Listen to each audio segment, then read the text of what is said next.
previews for the next installments in 3 of some of gaming's biggest franchises dropped recently from a variety of outlets. We'll be highlighting the major, most interesting points today on the Daily Gaming News. Welcome back, gamers. Before we get into today's news, if you would do me a favor, smash the like button, subscribe if you haven't already to support the channel, and of course, leave any feedback, thoughts, or constructive criticism in the comments below. Now let's get into it.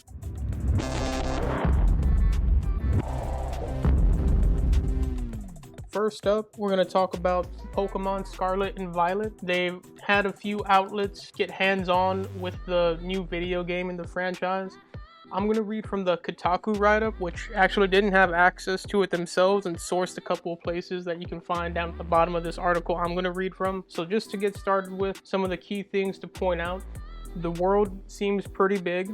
It's large and emulates or imitates an open world based on the previews anyways, which isn't surprising coming from the successor to Pokemon Legends Arceus, which also had a kind of Zelda Breath of the Wild type vibe to it. They also point out that the legendaries might be arriving earlier in this entry, and this is from the article here. While Nintendo isn't confirming exactly how early Miraidon and Koraidon will be showing up in Scarlet and Violet, word on the streets is that it could be as early as the start of the game. Now this would be important because it looks like the legendaries are tied to a lot of the fast traveling, or maybe not instant traveling, but like just traveling faster around the world itself. So for instance, you can glide through the air with no stamina meter to worry about. They note here, you can fly onto a cliffside and then switch to climbing mode seamlessly, and also plunging into the water will automatically put you into a boat mode. This all sounds very neat and a way to streamline or move faster through the open world itself, and enjoy that. Another big point is that the non-playable characters, the non-player characters, the trainers, they will not immediately initiate combat as soon as they see you, which has been pretty much the case in every mainline Pokemon title. So while exploring Paldea's open world, such trainers will indicate if they're up for a battle or not, but you'll be the one to trigger them. That is a major change just for convenience sake. It can get a little tedious having to go through a gauntlet of trainer battles just to get to the next area or explore a new area. So I think that's a welcome change. They also note here there's perhaps a new raiding mechanic. I'm not sure if that was in Arceus or not, but they mentioned something like a cheering mechanic that can boost stats for other characters, not just your Pokemon. And I think the other major point would be that there are day and night cycles, which aren't tied to real-time day and night, just it's all an in-game day and night cycle, not based on real-world time. They also have giant vehicle battles, apparently. As seen in the trailer, Team Star's boss Mela is driving on a ridiculously large machine, apparently called a Starmobile.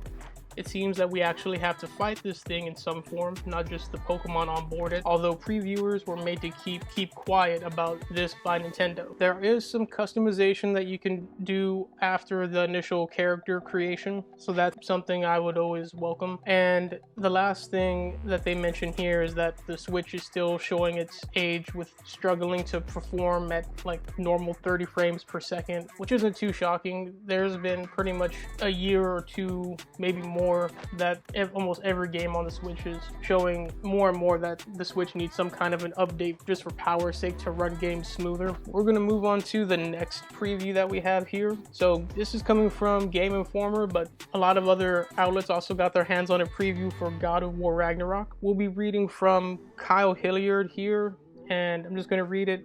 I'll read through the highlights and then give some thoughts on it. So he notes here, the narrative offered a few perspectives. He's talking about the original game here. The narrative offered a few perspectives on Kratos' difficult life and his attempt to build a new one, and it somehow managed to end with a satisfying conclusion while also leaving plenty of hanging threads for fans to debate and theorize over the next 4 years. I have played the opening 5 hours of Ragnarok, and I can already answer a surprising amount of those questions. I don't want to ruin that story experience, and I won't, but I'm happy to share if I think you should be excited for the next chapter or not. The short answer is absolutely yes, you should be excited. And we're gonna jump ahead a bit. He says the opening quickly showcases huge production values from expert animators and artists with multiple sequences that remind me why it takes years to craft these epic experiences. We're going to jump a bit further ahead again. He points out one of the few common complaints of the first game was a lack of enemy variety. I definitely felt that. And the team at developer Santa Monica Studio clearly took that criticism to heart for the follow-up. Even having only played 5 hours, I believe I've killed more enemy types and fought more mini-bosses with unique defeat qualifiers and designs than I did in the entirety of the first game. And then he's going on a bit talking about some of the changes here. I also encountered a few new mechanics where Kratos can grab pieces of the environment, like rocks, small trees, and use them to deliver big damage quickly. And we're gonna jump to the closing paragraph. So far, God of War Ragnarok is living up to the unfair expectations we have laid atop its imposing pale shoulders.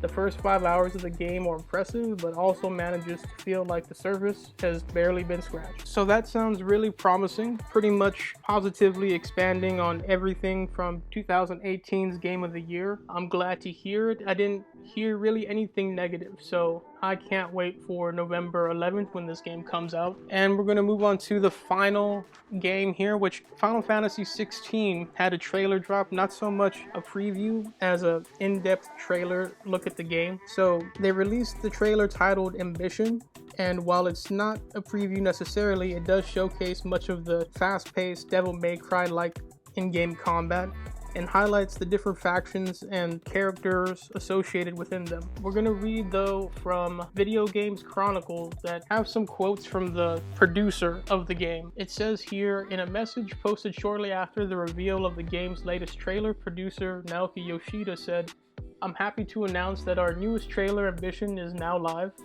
Rather than focusing on action as we did in our last reveal, this time we wanted to give the world a more in-depth look at Final Fantasy XVI's lore and its rich cast of characters with the dominance front and center." He added, "With regards to development, the team has turned a corner and entered the home stretch and is currently concentrating its efforts on debugging, tweaking, polishing, and optimization." So that's the main thing I wanted to highlight. Anyone who was concerned about any delays of the game, it seems everything is on track. It's worth noting that these kind of statements have been made before. Once in October 2021, Yoshida stated the game's main design was complete, but then later updated us in December of that year that the game had fallen almost half a year behind schedule. And then afterwards in April 2022, he again stated that the game was near the end of development. So not necessarily the first update of this kind from the producer, but it has delayed for going on a year now. And judging from how they have lined up their future releases, like with Final Fantasy Reunion, Final Fantasy 16, and then Final Fantasy Rebirth, I can't see them not having this concretely laid out as far as the release schedule. So that's something to look forward to sometime in summer of 2023. That's going to be all for today's video. Thank you so much for watching the video, and if there was anything I missed or you just want to make some suggestions for the next video, go ahead and drop a comment, like the video, subscribe if you haven't already. It helps more than you know. And of course, as always, thanks for watching Game X Affinity.